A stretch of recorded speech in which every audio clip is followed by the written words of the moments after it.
Mi querido Toño, si alguien sabe de esto de las fosas clandestinas es el padre Alejandro Solalinde. Y le agradezco mucho, padre, me da mucho gusto que estés aquí en nuestros estudios, que te des el tiempo antes de correr al aeropuerto, de pasar aquí a nuestros estudios, que es precisamente tu casa.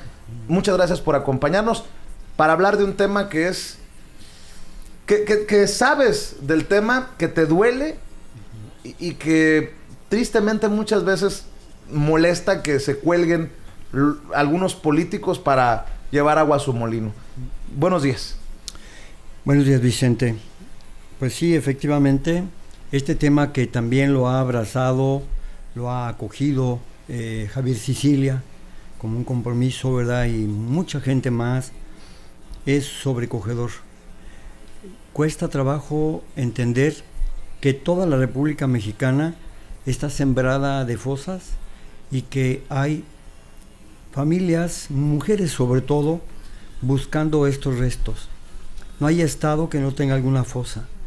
Y el acompañar, como lo hace Javier Sicilia, como lo hacen otras personas, a estas mamás, sobre todo a las mujeres, buscando esos restos, esas huellas, esos vestigios de sus hijos, de sus hijas, de sus familiares, es sumamente doloroso. Es una realidad que sobrepasa todo. Ahora nos estamos dando cuenta, un poco más aceptado por el gobierno, de la realidad. Cada día nos damos cuenta y nos informan del estado que guarda esto. Es tremendo. Las familias solamente que buscan a sus hijos son las especialistas, son las expertas, son las que saben cómo buscarlos, Vicente. Triste, y lo hemos platicado muchas veces con Toño aquí en este espacio sin censura, que no era el gobierno en sexenios anteriores el que encontraba a los enterrados, a los desaparecidos. Eran las madres, los padres, los tíos, los hermanos. Doble dolor, doble tragedia.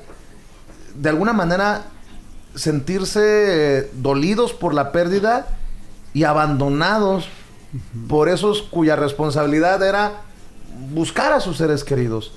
¿Ves un cambio con esto que se está anunciando, padre? Mira, antes déjame decirte que no solamente los familiares eran los que buscaban estos restos, sino a pesar del gobierno. Porque muchas veces, como en el caso de Veracruz, también en el caso de Monterrey, de Nuevo León, ellos estorbaban muchas veces la búsqueda de estos restos. Yo sí veo un cambio, pero veo un cambio, claro, sí veo un cambio de un gobierno que no solamente nos abandonó, sino era enemigo de nosotros también, porque convirtió en los aparatos de justicia un arma contra el mismo pueblo. Tenemos personas inocentes en la cárcel, pero personas también que, como Isabel Miranda Torres, eran usadas como arma, ¿verdad?, contra la misma población y para fabricación de culpables. Hoy el gobierno tiene la voluntad política de que esto se revierta, pero yo quiero ser muy realista.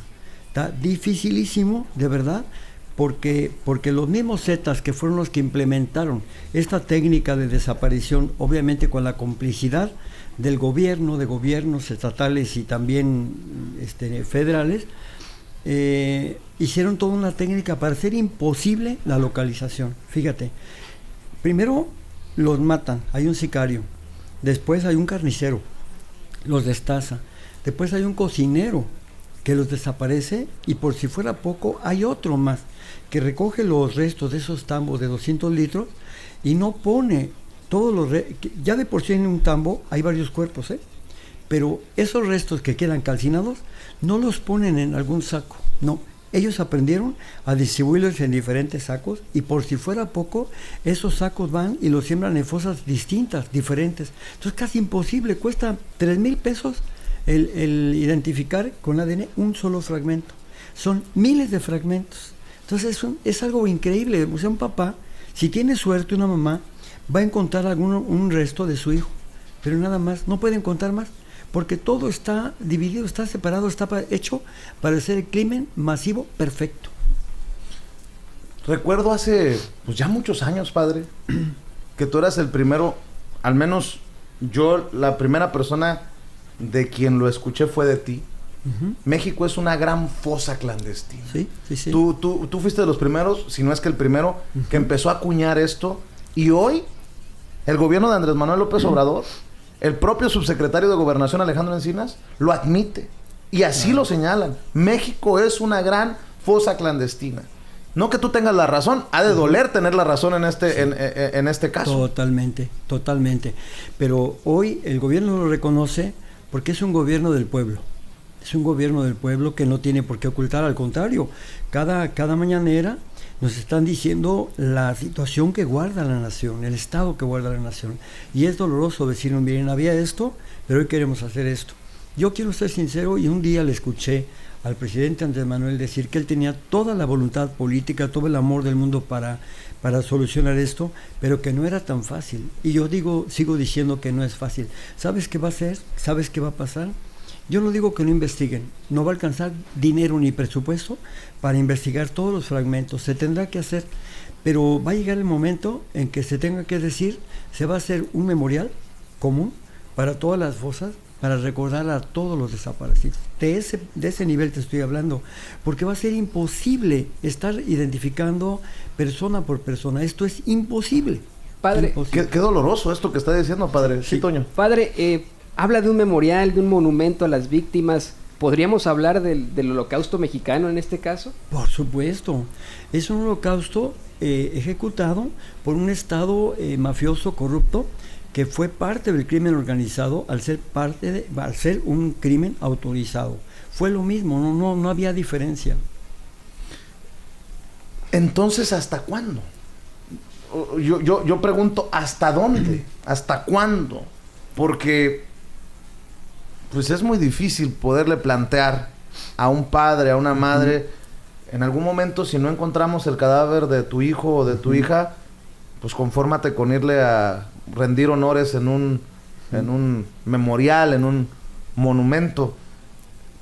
Va empezando el gobierno de Andrés Manuel López Obrador, 5 meses apenas, pero ¿a dónde nos va a llevar? Y lo pregunto, padre, porque eso me lleva al otro punto que he mencionado.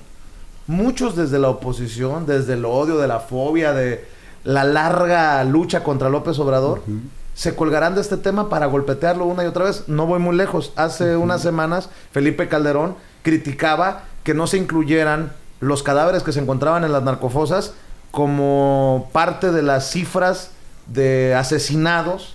O sea, una barbaridad, una locura. Perdón, estamos hablando de seres humanos, pero me voy a enfocar en las estadísticas, en los meros números. Una tontería, pues, de números.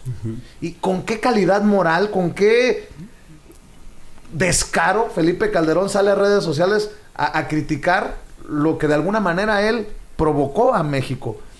Te lo pregunto por eso. ¿Hasta dónde, hasta cuándo? ¿Y cómo hacerle frente a estos descarados que no aceptan su responsabilidad por estos crímenes? Yo sí les voy a llamar crímenes de lesa humanidad. Sí, es una pena que estén tan mal en su conciencia, que no puedan admitir que se equivocaron completamente y que desbordaron la violencia, y que fue precisamente en tiempo de Calderón y obviamente de Peña Nieto cuando se multiplicaron por todos lados estas fosas. Es una pena que no entiendan y que no acepten esta en su conciencia. Es una pena de verdad que no lo hagan, pero de cualquier manera los hechos son hechos, y las mismas víctimas, familiares de las víctimas, son los que darán esto. Yo digo, vuelvo a insistir, no le pueden pedir a Andrés Manuel ni a 2, 3 gobiernos más que solucionen esto. Esto es demasiado grande, la magnitud de esto es enorme. Yo he acompañado a los padres de familia, a las madres de familia, he estado con ellas, con ellos, buscando y encontrando restos, porque hemos encontrado restos, ¿sí? Cuando el gobierno había dicho, aquí ya peinamos, aquí no hay nada, hemos encontrado restos. Entonces, yo creo que no quiero desanimar a los padres, ellas van a buscar siempre, pero de veras es que lo hicieron también, que es el crimen perfecto de Estado, porque no pueden decir que no fue de Estado. Esto fue en tiempo de Calderón, en tiempo de Peña Nieto, pero yo veo muy difícil, no va a haber el dinero que alcance, ni tiempo tampoco. Ahí radica precisamente, padre, Toño, amigos que nos están viendo en Sin Censura, mi crítica más fuerte hacia Andrés Manuel López Obrador.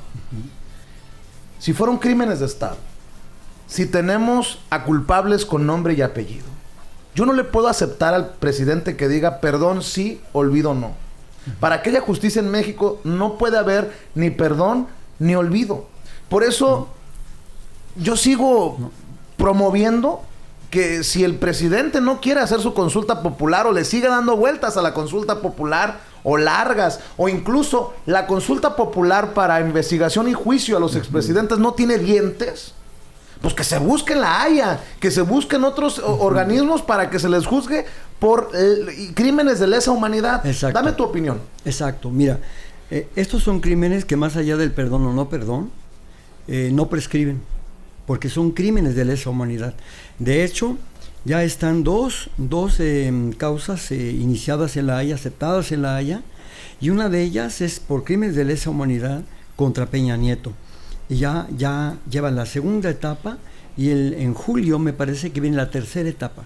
Una vez que la Haya acepte la tercera etapa como un proceso contra Enrique Peña Nieto, sin duda él estará muy cerca de la cárcel, y este año tendríamos al primer presidente en la cárcel, que sería Enrique Peña Nieto, por crímenes de lesa humanidad. Pero padre, vamos a ser sinceros.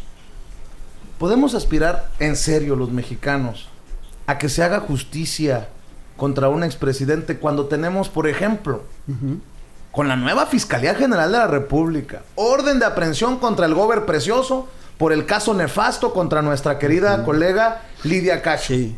Parece que le dijeron, pélate, cabrón, pélate, Baltasar. Le avisan que hay orden de aprehensión y ahorita no hay dónde encontrarlo. O sea, ¿verdaderamente podemos aspirar a que un expresidente termine en el bote cuando no podemos meter a un César Duarte a la cárcel, cuando el Gober Precioso se pela, cuando se han pelado todos? ¿En serio, padre, verdaderamente podemos aspirar los mexicanos a que se haga justicia? Sí, sí. Sí, porque esta fiscalía es diferente. Me consta que Alejandro Germanero sí quiere hacer justicia y lo va a hacer de verdad. Pero va a encontrar la forma, tarde o temprano. Acuérdate, a toda capillita se le llega su fiestecita. Y tarde o temprano, este año, vamos a ver muchas sorpresas. Muchas sorpresas de las que te imaginas. Pero sí, el primer presidente que vamos a ver en la cárcel va a ser Peña Nieto, y va a ser este año. Recuerdo la entrevista que le hacíamos a Alfredo Jalife hace unos días en su residencia, te comentaba de esta entrevista, y él decía, yo veo más cerca de la cárcel a Vicente Fox o a Calderón por casos de corrupción que a los priistas Salinas, Zedillo, Peña Nieto. Es más, me inclino más por Vicente Fox. Sus razones tendrá, su análisis hará, pero tú vas en contrasentido. Tú dices, el primero que terminará en la cárcel es Peña Nieto. Y que además se va a hacer justicia a más personas. Y que yo sí creo que personas como Isabel Miranda de Wallace también va a quedar en la cárcel, y no muy tarde. Vas a ver que no. Qué bueno que mencionas el caso de Isabel Miranda de Wallace, perdón, Toño. Sí. Porque hay periodistas que siguen defendiendo a capa y espada a Isabel Miranda de Wallace. Yo no sé si por amistad, por negocio, ¿por qué? ¿Quién sabe por qué razones? ¿Quién sabe por qué razones? No, bueno, y es precisamente la periodista la periodista Guadalupe Lizárraga, quien tiene pues toda una información al respecto. Recientemente en la Cámara de Senadores tuvimos a la senadora precisamente Nestora Salgado hablando de tortura orquestada por precisamente Miranda de Wallace, ¿no? ¿Usted tiene más información sobre esto? ¿Qué nos puede ampliar usted sobre este caso? Anabel Hernández también, ¿verdad? Y está José Reveles. Todos ellos son investigadores, no es la única Lupe Lizárraga, no. Hay otros también, pero he estado yo en contacto con las víctimas, conozco sus casos, los hemos estudiado uno a uno. Y esta señora, todo parece indicar que ella misma presenciaba las torturas en las cárceles, y que entraba porque era consentida o si no cómplice de Genaro García Luna, ¿verdad? El hombre fuerte de Felipe Calderón. Y claro que Felipe Calderón tiene que defenderla porque le dio el Premio Nacional de Derechos Humanos, porque todo estaba a favor de ella, y Peña Nieto igual se lo concedió. Evidentemente había una diferencia absoluta entre las supuestas víctimas de la clase acomodada con las víctimas reales de esta pues esta apertura de las puertas del infierno durante la supuesta guerra del narco que tuvo Felipe Calderón, ¿no es cierto? Sí, exactamente. Entonces, esta señora es pieza clave de ese momento en que el Estado era enemigo del pueblo y usaban los aparatos de justicia para represión de la oposición y para inventar culpables. La señora es parte de la fabricación de culpables, pero según testigos que hay, y también de investigadores como los que ya mencioné, la señora presenciaba las torturas. Yo sé que tú tienes, desde tu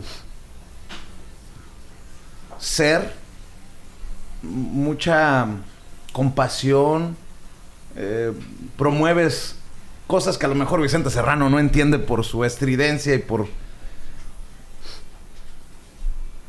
porque no estamos al mismo, tú estás en otro nivel, padre, pero te tengo que preguntar, ¿es un error de Andrés Manuel López Obrador, el presidente de México, seguirle apostando al perdón sí, olvido no, en un México tan necesitado de eso que tanto tiempo hemos añorado, que es justicia? No podemos decir que en México hay justicia cuando le regresan los bienes a Raúl Salinas de Gortari, cuando tenemos el caso del Bester Gordillo, cuando incluso hoy Alejandro Gutiérrez.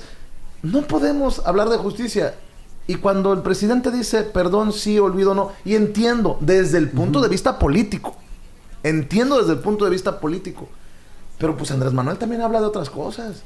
Habla de justicia por encima de la ley, habla de valores, habla de todas estas cosas. ¿Tú cómo entiendes esto? Porque hace unos días se lo preguntaban en la mañana y él seguía apostándole al tema del perdón sí y olvido no para no empantanarse políticamente. Mira, los casos que me mencionas, todos fueron trabajados en el gobierno anterior. No le queda otra a Gertz Manero más que aceptar este proceso. Amañados o no, Enrique Peña Nieto los dejó a modo, porque sabe que va de por medio él, sabe que va de por medio Videgaray y muchas personas más. Yo creo que esta posición de Manuel es una estrategia. Yo creo que es una estrategia, fíjate. No es que él no quiera la justicia, es que si él ha dicho desde un principio que va con todo en contra de eso, ahorita no viviera, lo hubieran matado. Claro que sí. Este régimen es asesino, el anterior era un régimen asesino. Entonces yo creo que hay una estrategia para decir, bueno, yo por mi parte no tengo nada, pero lo que diga el pueblo. Y el pueblo dice justicia. Todos queremos justicia, todos. El perdón es una cosa, el perdón se da cuando una persona se arrepiente, el perdón se da cuando de verdad hay espíritu de enmienda y se reconoce la reparación del daño. Pero como no ha sido así, estamos hablando de perpetradores cínicos. Ya ves ahora, ni siquiera quieren reconocer lo que pasó en su sexenio. Entonces, no. El pueblo pide justicia, pedirá justicia y se hará justicia. Que así sea, padre. Que Dios te oiga, poniéndolo en tus términos religiosos. Se hará justicia. Bueno, ¿qué te parece si recibimos vía telefónica a alguien que tú conoces, que tú respetas? Yo estoy muy emocionado de tener